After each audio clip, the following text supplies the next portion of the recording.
लो, बाल बढ़ाने वाली जड़ी बूटी सिर्फ 5 रुपए में।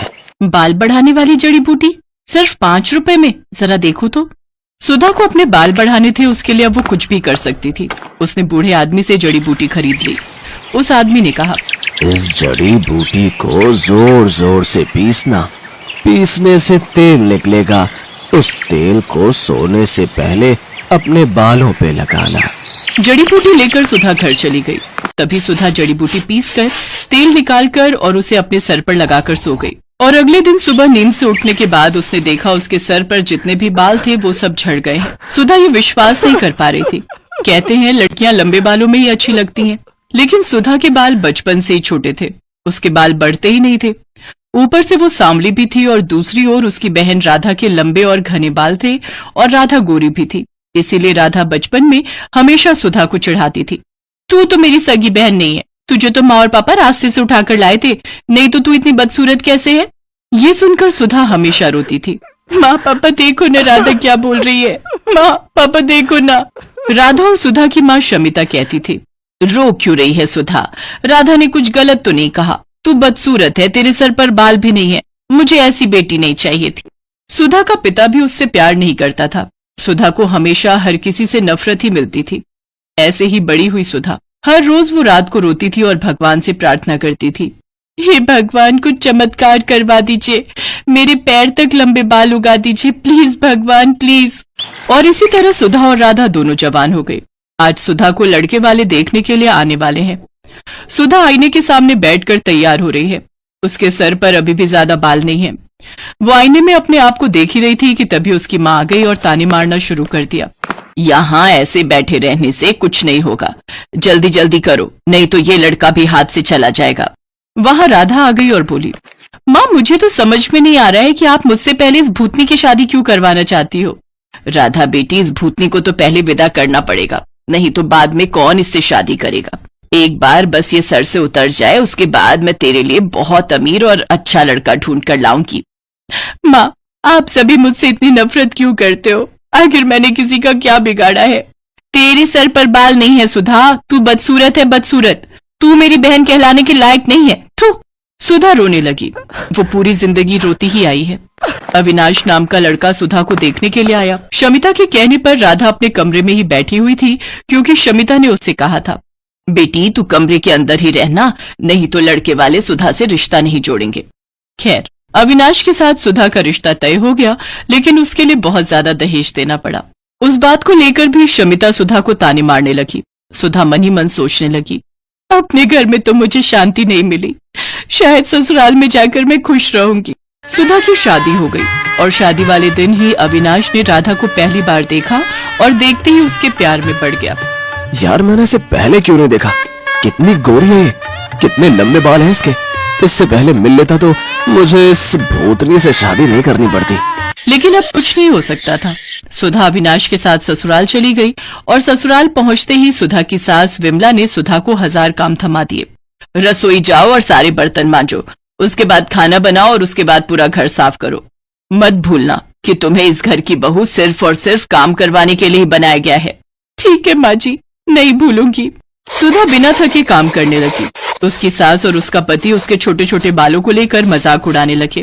तुम्हारे बाल तो मुझसे भी छोटे हैं सुधा। ये तो पूरी नौकरानी लग रही है। हाँ हाँ, मुफ्त की नौकरी। अविनाश मजाक उड़ाता ही गया और एक दिन उसके साथ राधा की मुलाकात हो गई। राधा को अपने लंबे बालों को लेकर बहुत अहंकार था। वो सुंदर भी थी। अविनाश को उससे प्यार हो गया और राधा भी अविनाश को पसंद करने लगी। और एक दिन अविनाश और राधा ने शादी कर ली।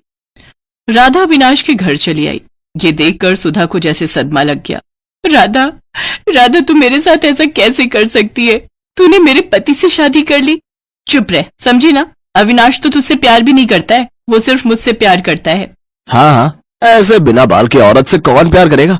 मुझे तो लंबे बालों वाली लड़कियां पसंद है। सुधा बस अकेली चुपके से रोती रही।